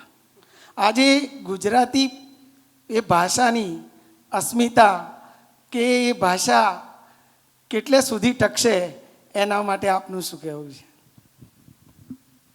આમાં એવું છે કે જો ગુજરાતી ભાષા આ બધા શબ્દોનો સમાવેશ ન કરે તો આપણને ભદ્રમ ભદ્રને યાદ કરવા પડે. આપણે એવું બોલી શકીએ કે હું અગ્નિરથ વિરામ સ્થળે જાઉં છું, એવું નથી કહી શકતા. અને જે ભાષામાં બીજી ભાષાનો શબ્દ ઉમેરાતો જાય છે એ ભાષા વધુ જીવે છે, વધુ સમૃદ્ધ થાય છે. એવું આપણી પાસે ઉદાહરણ છે. જેમ કે ઓક્સફર્ડ વેબસ્ટર ડિક્શનરીની વાત કરીએ અંગ્રેજીમાં જંગલ, ગુરુ અને માત્ર હિન્દી ભાષાના કે આપણી ભાષાના શબ્દો નહીં, દુનિયાની લગભગ તમામ ભાષામાંથી શબ્દો ઉમેરાતા જ જાય છે. અને આજે આપણે જોઈએ છીએ કે ઇંગ્લિશ સર્વવ્યાપી ભાષા છે. ચીન થોડું બી જો અગર પાછળ હોય ને તો હજી એક જ કારણ હોય કે એ લોકોએ અંગ્રેજીમાં સંપૂર્ણપણે વિકાસ નહોતો કર્યો અને અપનાવી નહોતી. હવે એ લોકોએ પણ એ વસ્તુ અપનાવવા માંડી છે. તો હું એવું માનું છું એને મર્યાદા ન ગણતા આપણે એને એક શક્તિના માધ્યમ તરીકે ઉપયોગ કરીએ. વધારે ને વધારે શબ્દો ઉમેરાતા જાય, શું ફરક પડે છે? આપણા વ્યાકરણ, આપણી કવિતાઓ, આપણા ભાવ, આપણી અભિવ્યક્તિ એ તો મૌલિક છે. એને તમે શબ્દો જોડે જો જોડવા જશો અને જો એના ભારેખમ લાગશે. હવે તમે રિક્ષા માટે શું શબ્દ વાપરી શકો? તો કલોક્યલ લેંગ્વેજ ઇઝ એ તો પાર્ટ છે આપણી ભાષાનો. એને આપણે સમાવેશ કરીને જ આગળ ચાલવાનું છે. એનાથી વિમુક્ત થઈને તો આપણે આગળ ચાલી શકવાના નથી. તો ભાષાને વધુ સમૃદ્ધ બનાવવા માટે ભલે આ શબ્દો વપરાય, એમાં કોઈ વાંધો નથી, પણ મૂળ તત્વ જળવાઈ રહે એનો એક પ્રયાસ કરવો જરૂરી છે. Thank you. આભાર શ્રી બેન. હવે આપણે આજના કાર્યક્રમના અધ્યક્ષ શ્રી શિક્ષણવિદ એવા મનુભાઈ સાહેબને પ્રાસંગિક ઉદ્બોધન કરવા વિનંતી. શ્રી મનુભાઈ સાહેબ. મુખ્ય વક્તા પિંકીબેન, જિજ્ઞાસુ શ્રોતાજનો, જિજ્ઞાસુ એટલા માટે કે રાતના સમયે પણ તમે સમય કાઢીને અહીંયા આવ્યા છો, એટલે તમારી સમક્ષ બે શબ્દો બોલવાથી આનંદ આવશે. આ સંસ્થા માટે હું એવું કહીશ, હું લગભગ કલાક અમે વહેલા આવેલા છીએ અને મહેન્દ્રભાઈને અમે બધા ઘણી વાતો કરી અને એના ઉપરથી મને એ જાણવા માંગ્યું, જે પાંડુરંગ દાદા કહેતા હતા એ ટાઈપની આ સંસ્થા છે. પાંડુરંગ દાદા એવું કહેતા હતા કે જે શિક્ષણમાંથી વ્યક્તિના આંતરિક મૂલ્યો, સૌંદર્યો અને બાહ્ય સૌંદર્યો ખીલે નહીં કે વધે નહીં, તો એ શિક્ષણનું કોઈ અર્થ નથી. પરંતુ અહીંયા આંતરિક અને બાહ્ય બંને મૂલ્યોનું સંવર્ધન થાય, એ ખીલે વિકસે એના માટેના આ સંસ્થા દ્વારા, આચાર્યો દ્વારા અને એમના સ્ટાફ દ્વારા પૂરા પ્રયત્નો કરવામાં આવે છે. હું પાંચોટનો વતની છું, મહેસાણાની બાજુમાં. મારી સંસ્થાનો પ્રેસિડેન્ટ છું. મારા ત્યાં મેં મારા વિદ્યાર્થીઓને 90% વધારે માર્ક્સ લાવે અને મારી સ્કૂલમાં અભ્યાસ કરતો થાય, 10માંથી 11મું ને 12મું મારી સ્કૂલમાં ભણે અને 5 ગ્રામ સોનાનો સિક્કો આપું છું. મારા 7 વિદ્યાર્થીઓ 90%થી વધારે માર્ક્સ લાવ્યા, એમાં 2 વિદ્યાર્થી મારે કે તમારો સોનાનો સિક્કો મારે જોઈતું નથી. મેં કીધું કેમ બેટા? કે મારે વિદ્યા મંદિરમાં જવું છે પાલનપુર. 75,000 એમને ના ગમ્યું અને અહીંયા આવી ગયા. એટલે એ શું બતાવે છે કે એ તમારો બાહ્ય સૌંદર્ય અને આંતરિક સૌંદર્ય તમે ખીલવો છો. અહીંના વિદ્યાર્થીઓ મેડિકલમાં જાય છે. એટલે મારો કહેવાનો મતલબ આ છે.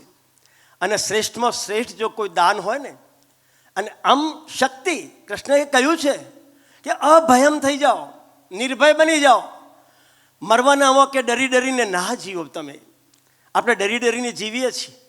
કેમ? બેને કહ્યું ને, વાંચનનો અભાવ છે. આપણી પાસે વાંચન નથી એટલે જ્ઞાન નથી. તમે સપનાની અંદર તમારી પાછળ સાપ પડ્યો છે કે કોઈ હડકાયું કૂતરું પાછળ પડ્યું છે, તમે કેવો પસીનો પસીનો થઈ જાઓ કે નથી? હે? અરે ચીસ પાડી ઉઠો. પણ જ્યારે સપનુંમાંથી ઉઠો જાગી જાઓ ત્યારે આ તો સપનું હતું. કેવો આનંદ આવે છે! ક્યારે આનંદ આવ્યો? તમે જાગ્યા ત્યારે. સપનામાંથી જાગવાની વાત નથી કરતો, જીવનમાં જાગવાની વાત કરું છું. અને કહ્યું છે ને કે બુદ્ધિર્યસ્ય બલમ તસ્ય નિર્બુદ્ધિષુ કુતો બલ. જેની પાસે બુદ્ધિ છે એની પાસે બળ છે, પણ જેની પાસે બુદ્ધિ નથી એની પાસે શાનું બળ હોય? બુદ્ધિર્યસ્ય બલમ તસ્ય નિર્બુદ્ધિષુ કુતો બલ. વને સિંહો મદોન્મત શશી કેન નિપાતિત. વનનો રાજા જંગલ મદોન્મત છે, શક્તિશાળી છે, પણ એક શિયાળ એને કૂવામાં નાખી દે છે કારણ કે બુદ્ધિશાળી છે. એટલે બુદ્ધિ હોય ત્યાં જ બળ હોય છે. એટલે તમે જે બુદ્ધિવર્તક બાળકોને તૈયાર કરો છો એ આગળ જઈને શક્તિશાળી બને છે. એ પણ મારે આ સંસ્થા વિશે વાત કરવી છે. આજે જે ગુરુકુળની વાત કરે છે, ગુરુથી જૈનજી સુધીની વાત છે, તો ગુરુકુળની અંદર કેવા પ્રોફેસરો તૈયાર કરવામાં આવતા હતા. એનું ઉઠવું, બેસવું, ખાવું, પીવું, હલન ચલન, રહેન સહેન, નાની નાની બાબતોનું ધ્યાન આપવામાં આવતું હતું. એને આચાર્ય કહેવામાં આવતો હતો.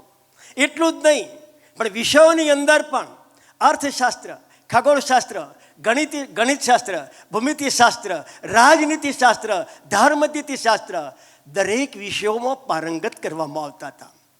એ જ્ઞાનવર્ધક શિક્ષકો એ શિષ્યોને જ્ઞાન આપતા હતા.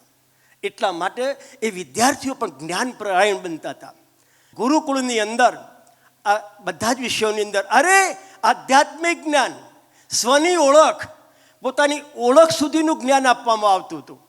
એ ગુરુકુળ પ્રથા હતી. આપણી એ સંસ્થાઓ ચાલતી હતી. અને કેટલા વિદ્યાર્થીઓ? 10,000 વિદ્યાર્થીઓ. વિચાર કરો તમે, એના કેટલા આચાર્યો હશે? 1,200 તો આચાર્યો હોય. એમને રહેવા માટેની વ્યવસ્થા, જમવાની વ્યવસ્થા કઈ રીતે લોકો કરતા હશે? સ્વયં વિદ્યાર્થી પોતે જ પોતાના કાર્યો જાતે કરી લેતા હતા. વહેલા ઉઠવું અને ગુરુ પ્રત્યેની કેટલો આદર. તમને એક વાત કરું કે ચાણક્યજી તળાવની પાળ ઉપર ઊભા હતા, ચંદ્રગુપ્તની રાહ જોઈને. થોડી વાર થઈને ચંદ્રગુપ્ત દોડતો આવતો હતો. એને એમ લાગ્યું કે મોડું થયું એટલે દોડતો આવે છે. એટલે પાછળ નજર કરી તો કોઈ ખુલ્લી તલવાર લઈને પાછળ પડેલો કે નક્કી એને મારી નાખશે, કાપી નાખશે. કઈ રીતે બચાવવું?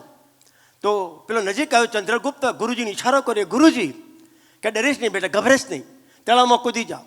તળાવ 1.5 થોડું ઊંડું હતું, ભૂસકો મારીને ઝાડીમાં છુપાઈ ગયું. પેલો નજીક આવ્યો કે મહારાજ નથી કોઈ જતો જોયો કે આ પેલો ઝાડીમાં છુપાઈ ગયો. ચંદ્રગુપ્તે જોયું, સાંભળ્યું, છતો ગુરુજીને સામે જોઈને હસ્યો.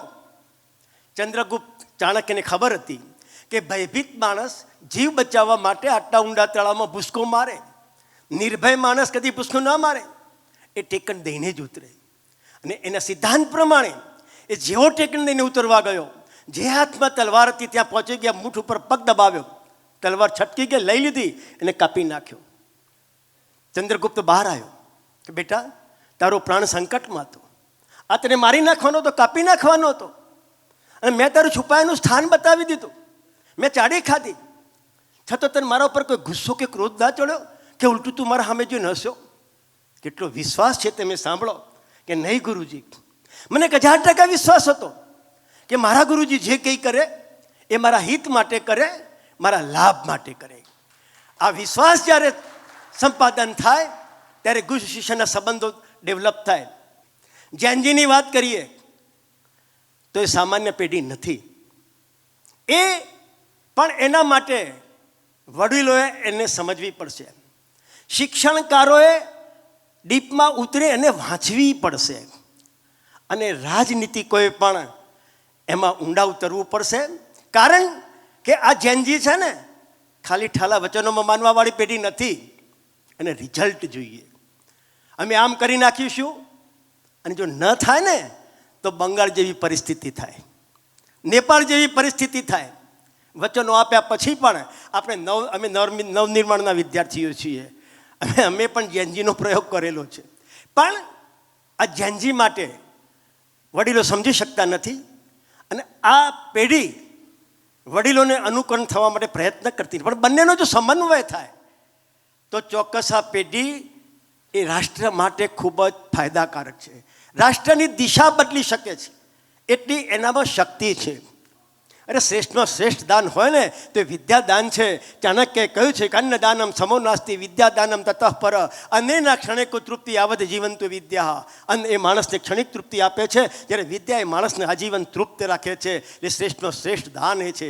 કહે છે ને કે સુંદરોપી સુશીલોપી કુલીનોપી મહાદન ન શોભતે વિના વિદ્યા હંસ મધ્યે બકો યથા. માણસ સ્વરૂપવાન હોય, બળવાન હોય, કુળવાન હોય, ધનવાન હોય, પણ એની પાસે જો વિદ્યા નહીં હોય તો એની કોઈ કિંમત નહીં થાય ને નહીં થાય. એટલા માટે તમને કહું છું કે તમે વિદ્યાર્થીને ભણવા માટે આપો. તમને એક છેલ્લો મારો દાખલો આપી દઉં કે અમેરિકાની અંદર એક ગરીબ વિદ્યાર્થી ભણવામાં ટોપર હતો, પણ 12મું સુધી સરકારના નિયમ પ્રમાણે મફત ભણ્યો, પણ પછી એની એન્જિનિયરિંગ લાઈન લીધેલી.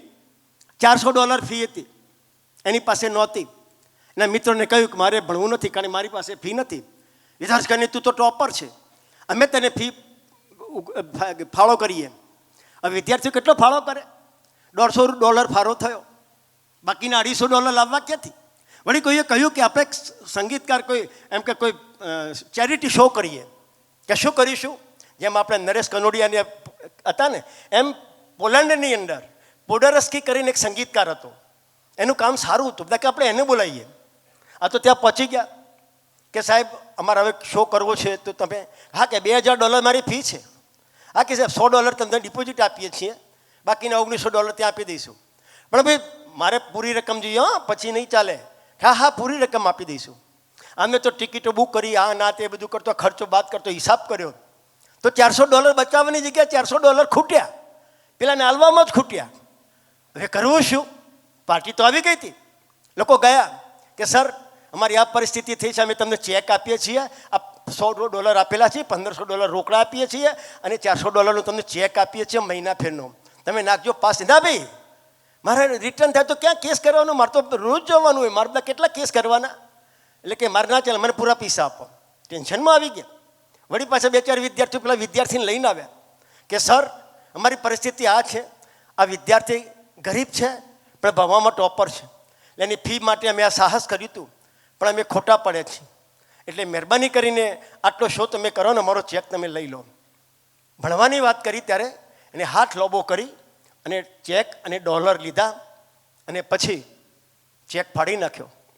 $400 પાછા આપ્યા અને કહ્યું કે વિદ્યાર્થીની ફી ભરી કાઢો. એ વિદ્યાર્થી ભણી ગણીને એન્જિનિયર બન્યો. 1942-45 જે વિશ્વયુદ્ધ થયું એમાં એ વખતે પોડોરસ્કી સંગીતકાર હતો, એ પોલેન્ડનો વડાપ્રધાન હતો. અને પોલેન્ડ ખતમ થઈ ગયું, જો તમે ઇતિહાસ જાણતા હોય તો. અને એ વખતે એને અનાજ એટલું બધું ખૂટ્યું કે તેના પુરવઠા મંત્રીને લેટર લખ્યો કે મારે આટલું અનાજ જોઈએ છે. તો માગ્યું એના કરતાં સવાયું અનાજ મોકલાવ્યું. પેલો વિચાર કરતો થઈ ગયો, એને ફરીથી તાર કર્યો. એ વખત ટેલિફોન કંઈ નહોતા કે તમે મને સમય અને સ્થળ આપો, હું તમારો આભાર માનવા માગું છું. ત્યારે એને સામેથી કહ્યું કે સર, તમારે સમયને સ્થળ નથી આપવાનું, તમે તમારો સમયને સ્થળ મને આપો, હું તમને મળવા માગું છું. હું નગુણો છું કે આટલા સમય પછી પણ મેં તમને યાદ નથી કર્યા. હું એ વિદ્યાર્થી છું કે જેની ફી તમે ફલાણા સિટીની અંદર, ફલાણા હોલની અંદર $400 ફી ભરી હતી. એ હર્બર્ટ હુવર હું છું, આજે અમેરિકાનો પુરવઠા મંત્રી છું, એટલે મેં તમને અનાજ મોકલી આપું છું. એટલે મારી ચામડાના જોડા બનાવીને પહેરાવું ને તમને, તો પણ ઓછું પડે એટલું ઋણ તમારું મારા ઉપર છે. વિચાર કરો તમે કે વિદ્યાર્થીની ફી ના ભરી હોત તો એ વિદ્યાર્થીની શું દશા થઈ હોત. નાની મોટી કંઈ નોકરી કરીને કૂટી ખાતું હોત, પણ એની ફી ભરી તો એન્જિનિયર થાય છે એ કંપનીનો. અરે, અને 1929-30 તમે તમારા એના ઉપર કાઢજો મોબાઈલમાં અમેરિકાના રાષ્ટ્રપતિઓનું લિસ્ટ, તો હર્બર્ટ હુવર અમેરિકાનો રાષ્ટ્રપતિ પણ બને છે. તમે શિક્ષણ પાછળ દાન આપો. અને આવી સંસ્થાઓ જે ઊભી છે, ખરેખર મહેન્દ્રભાઈ અને એમના આગળના જે કર્તાઓ છે, જેમને આ વટવૃક્ષ બનાવ્યું છે, એ બધાને વંદન કરું છું, નમન કરું છું, પ્રણામ કરું છું. Shrimati Manjula Sachin, assistant director, English medium Vidya Mandir ટ્રસ્ટને વિનંતી કરું કે તેઓ આદરણીય પિંકીબેનને મેમેન્ટો અર્પણ કરી સન્માનિત કરશે. હવે વિનંતી કે બેન Shri doctor Arpana Tripathi, principal, CBSE school, તેઓ શ્રી બેનને શાલ ઓઢાડી આભાર બેન. હવે આજના કાર્યક્રમના અધ્યક્ષ શ્રી મનુભાઈ પટેલ સાહેબનું મેમેન્ટો આપી સન્માન કરવા શ્રી નિદીપભાઈ જોશી, PRO, માહિતી વિભાગ, વિદ્યા મંદિર ટ્રસ્ટ, પાલનપુરને વિનંતી કે તેઓ શ્રી મનુભાઈ સાહેબને મેમેન્ટો અર્પણ કરશે. આભાર નિદીપભાઈ. હવે શ્રી રમેશભાઈ મોદી, હિસાબની સેન્ટ્રલ ઓફિસને વિનંતી કે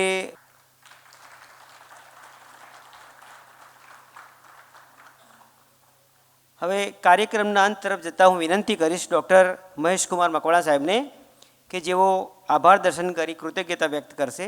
શ્રી મકવાણા સાહેબ. નમસ્કાર. વિદ્યા મંદિર ટ્રસ્ટ પાલનપુર સંચાલિત શ્રી મંગળજીભાઈ ઝવેરચંદભાઈ મહેતા વિદ્યા વિસ્તાર વ્યાખ્યાનમાળાના 40મા મણકાની તૃતીય દિવસની સંધ્યાએ ઉપસ્થિત મંચસ્થ મહાનુભાવો, આદરણીય મહેમાનો, આપ સૌ શ્રોતાગણનું વિદ્યા મંદિર ટ્રસ્ટ પરિવાર વતી હું હાર્દિક સ્વાગત કરું છું.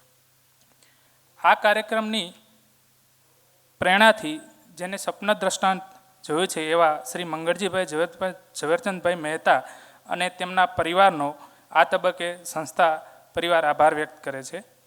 આ વ્યાખ્યાન માળાના પ્રથમ દિવસના અધ્યક્ષ ડૉક્ટર સ્વરૂપબેન ધ્રુવ અને વક્તા શ્રી મહેન્દ્રસિંહ પરમાર કે જેમણે આપણને સૌને મંટો મારી નજરે આજે એવા રસપ્રદ વિષયનું રસપાન કરાવ્યું છે, તેમનો પણ સંસ્થા પરિવાર વતી હું આભાર વ્યક્ત કરું છું.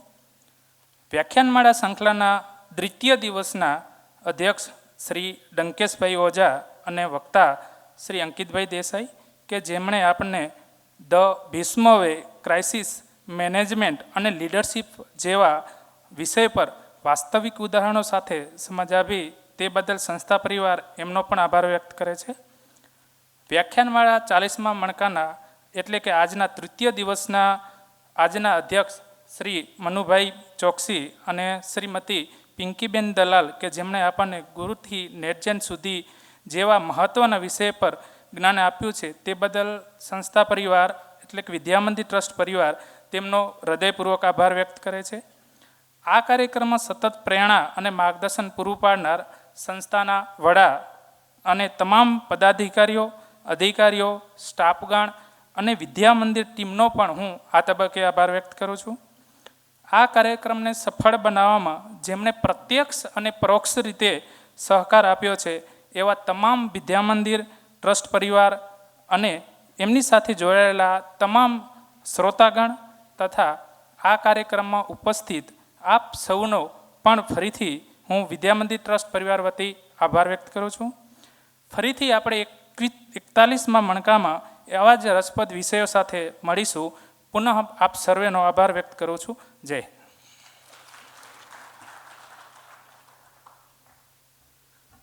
શબ્દો તો કદાચ હવામાં ઓગળી જશે, પણ આદરણીય વક્તાઓએ આપેલું ભાથું આપણા હૃદયમાં રહેશે. આજે ગુરુથી નેટજેન સુધીની સફર આજે જે બેને વર્ણવી છે તે જ્ઞાનની જ્યોત કાયમ માટે ઝળહળતી રહેશે. હવે આપણે સૌ રાષ્ટ્રગાનની ગરિમા જાળવવા આપણા સ્થાને ઊભા થઈશું.